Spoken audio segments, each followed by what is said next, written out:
quickest, slickest, and most iconic cars to come out of America is the Chevy Camaro. Today, we're gonna dive into the deep, rich history of this beautiful car to find out just how it went from a Mustang killer to a track-ready monster. I'm Micah Johnson. Welcome to Rev-Life. This story starts back in 1965. The Ford Mustang had just been released and the world was going crazy. Ford thought initially that they were going to sell about 100,000 Mustangs in their first year. Well, they ended up selling almost 500,000. So naturally, all the other big car makers at the time looked at Ford and said, I can do that. And in April of 1965, there were reports of a codenamed Panther that was soon to be released. At the time, Chevy had nothing to compete with the Mustang. Not only did it catch literally everybody off guard on how well it was selling, but it also didn't give these big companies much runway to get something out. At the time, Chevy had two cars to compete with the Mustang, kinda. They had the Chevy Corvair and the Chevy 2 Nova, but neither could compete with the Mustang in terms of its looks and speed or in terms of how many had sold. So within 2 years, the Chevy Camaro was created and put out for production. So the beginning of this story starts off as a desperate rush job to get something out the door into the hands of Americans to make some money.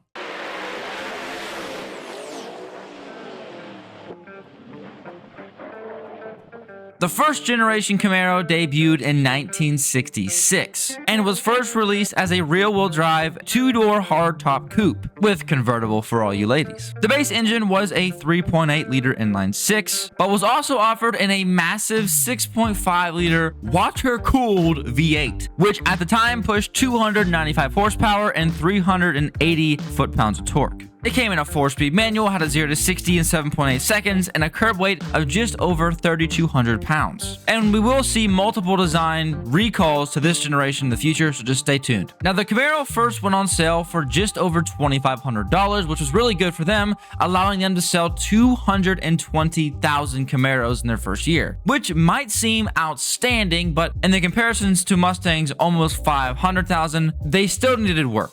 And the car stayed relatively the same until 1968. This is when Chevy released the Camaro Rally SS, one of my personal favorite cars of all time. This car came with some new quote-unquote astro ventilation that eliminated the need for vent windows. It also came with new taillights and grills, and certain packages included hidden headlights, the SS symbol on the front, dual exhaust, red striped tires, and black accents on the grille, and of course a retuned suspension. This thing was sick. If I asked you to choose between a 1968 Camaro and Ford Mustang, what would you choose? It's a hard question. And in 1968, the Z28 was released. Now, this is going to be a legendary package. It's going to go on for many years, so just keep your eye out for the Z28 badging. It's pretty special. A lot of people consider it the ultimate Camaro in appearance. Now, these cars look sweet, but they also packed a punch, coming with a 7.0-liter, 425 horsepower push-in beast of a big block. From here, Camaro went back to the drawing board and said, okay, how can we improve on our car?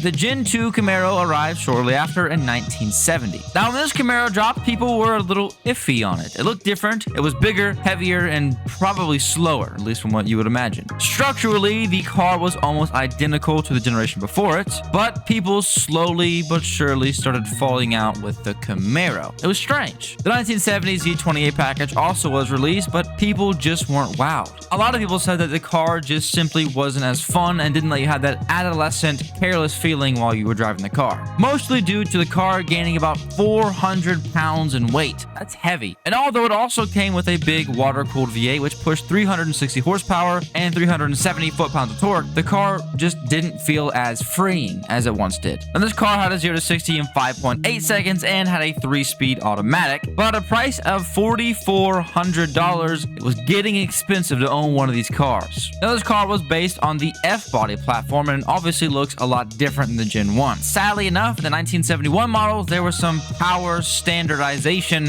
which basically made it so they had to tune back the power, making it so this new engine, new car, only pushed about 330 horsepower. And And as time went on, the new federal regulations of safety came out, basically ruining the car. The main one being that they had to add a big, ugly chrome bumper on the front and the back of the car, which completely wrecked its road presence. The 1974 Z28 came out with some new shiny graphics, but people were upset. People often called the Camaro fat, lazy, and underpowered, which when you have a big old V8 under the hood that can only push about 245 horsepower, I guess it makes sense. But that's not it. The regulations cracked down even harder on automakers, forcing the 1975 Camaro to put even more power dampeners on their car, including catalytic converters, which pushed the Camaro's six-cylinder to 105 horsepower and the big V8 down to 145 horsepower. The 1978 Camaro Rally Sport was then released, which, wait, this might be my favorite. I have too many favorites. Either way, it came with a brand new translucent T-top roof and some pretty sweet looking white walls as well. And the last of the Gen 2 Camaros were built in 1981 with the Z28 wrapping it up. In my mind, the Gen 2 Camaro got the bad end of the stick. A lot of it had to do with our amazing country and all their amazing safety regulation rules. What is that? It's not fun.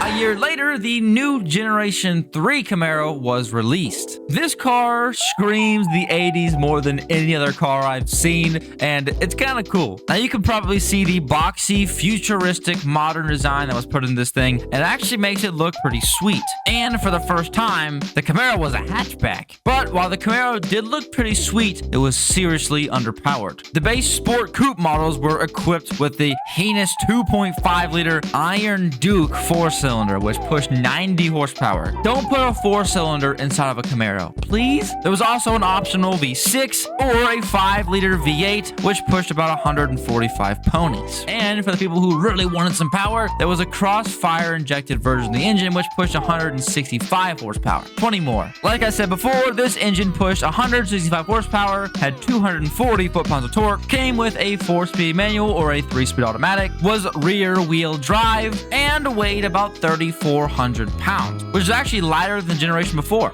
Good job, Chevy. In 1982, the Z28 was released yet again, but people actually didn't like this car. Some claimed that the suspension was so tight that you would feel every individual pebble when pulling out of a parking space. In 1985, a big performance leap was created in the form of the IROC Camaro, specifically the IROC Z with its spectacular 16-inch 5-spoke wheels and a newly tuned port injection version of the 5.0-liter V8, which delivered 215 horsepower. Now we're talking. And by 1988, the Z28 package we talked so much about had vanished and been replaced by the IROC.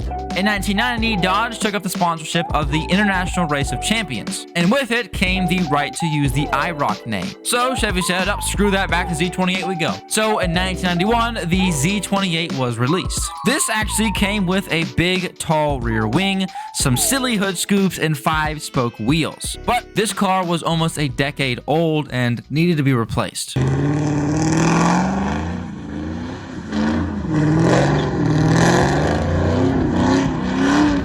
Which brings us to the 4th generation, aka the first modern muscle car to ever be created. This was the Chevy Camaro, but it looked different. Now, I know some people who love these cars and some who hate them. These cars are often referenced as the Catfish Camaro, and yeah, it definitely looks 90s for sure. This car came with a 5.7-liter V8, which pushed around 275 horsepower and 325 foot-pounds of torque. It also came with a 6-speed manual rear-wheel drive and weighed only 3,300 pounds. This car could clear the quarter mile in 14 seconds flat at 100 miles an hour and had a 0 to 60 in 5.6 seconds. What would you choose, this year's Camaro or this year's Mustang? I think I'm going with Mustang on this one. Now we get to 1999, which I think is a good year for the Camaro. They gave it a facelift and new compound headlights, a brand new 5.7-liter LS1 V8, which pushed 305 horsepower. GM also brought all SS production in-house, which allowed the new free-breathing LS1 to push 320 horsepower. Chevy then celebrated its 35th anniversary with a new SS Z28 convertible, and then killed it. Seriously, on its birthday, they killed it. Good night.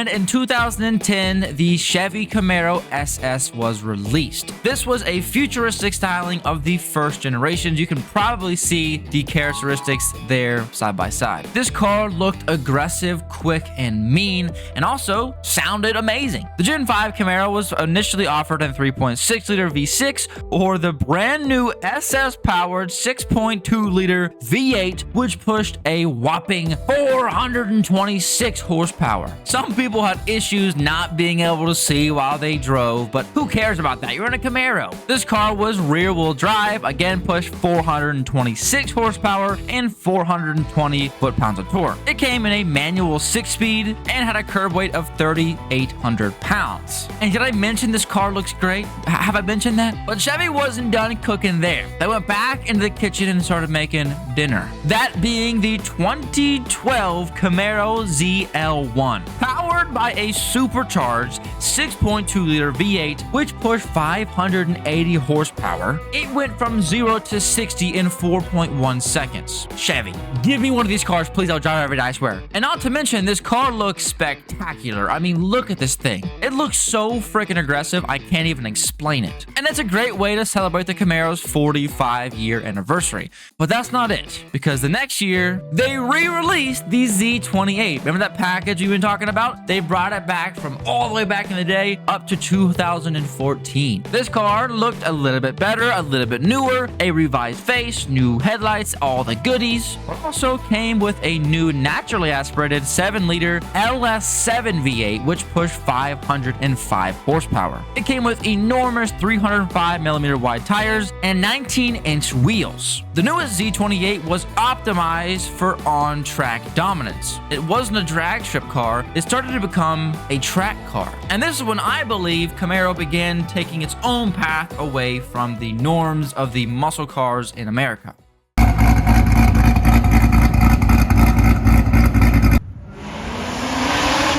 2 years later, the Camaro entered its 6th generation, aka the current generation today. This car came out lighter, more tuned, and sitting on top of General Motors' excellent Alpha platform. The platform change actually made the Camaro dynamically superior to its predecessors and the Mustang. But Chevy was like, well, we'll do something kind of special here. Let's put a Corvette engine in a Camaro. That sounds like a good idea. They put the C7 Corvette's 455 horsepower pushing V8 in this puppy. They also offered a turbocharged 4-cylinder, but we're not talking about that. It's Camaro Day. It's not a EcoBoost Sunday. No, that's gone. It's Camaro. Like I said before, this thing pushed about 440 horsepower and 450 foot-pounds of torque. It came in a 6-speed manual with active rev match or a 8-speed automatic. It had a 0 to 60 in 4 seconds flat and a 0 to 100 in only 8.8 seconds. Not only that, but it only weighed 3,700 pounds, which is actually getting lighter than the generations before. It's crazy. Not only that, but these cars were not only fast, amazing looking, amazing sounding, but they were like luxury cars. Have you seen the interiors on these cars? They're spectacular. They're awesome looking. Now in 2017, they faced an issue. The Hellcat was released. Now the Hellcat's crazy, 707 horsepower and a supercharged V8. I mean, you can't compete with that, right? Well, you actually can. See, Camaro re-released the supercharged ZL1 package, which was able to push 650 horsepower, and although it's down by 57 horsepower, it actually beats the Hellcat in a one-on-one. Okay, it's only by 0.2 seconds, but it's a big deal because again, the Camaro isn't a drag strip car, it's a race car, literally. And then 2019 released. For this year, the front end got a little bit of an adjustment, adding a dark front end treatment that was very similar to the 2019 Silverado pickup truck. And this generation was in production until 2023. It's 2025 now, which means the Camaro has been dead for 2 years, and I miss it. Now, Chevrolet has come out and say that this is not the end of the Camaro name and that it will be revised in the future. But what does that mean? Does that mean electric? Does that mean you're going to go hybrid or something like that? Man, I hope not. Camaro has always been the one to define the track muscle car. There's no other muscle car in America that can go on the track like a Camaro can. I mean, other than the GT500. And I believe that the Camaro is something that stands for America. When you're saying the national anthem, I think about the Camaro. And so this is my official beg to Chevy. Just bring it back for me, please. You have to be silly to sit there and say that the Camaro didn't have some impact over your life, whether it was Transformers, whether it was a car when you were a kid. Either way, these are very special cars, and I think we can all agree that we miss them. Even if you love Mustangs, you gotta give credit where credit is due, and I mean, you gotta agree. Camaros are sick. So I want to know which Camaro was your favorite. Which generation, which package, you let me know in the comment section below. Also, if you guys want to see any other cars wrapped up, let me know down there, and I'll make sure to get them done. Thank you all for watching. It's been a pleasure. Drive safe, and I'll see you guys in the next one. Peace.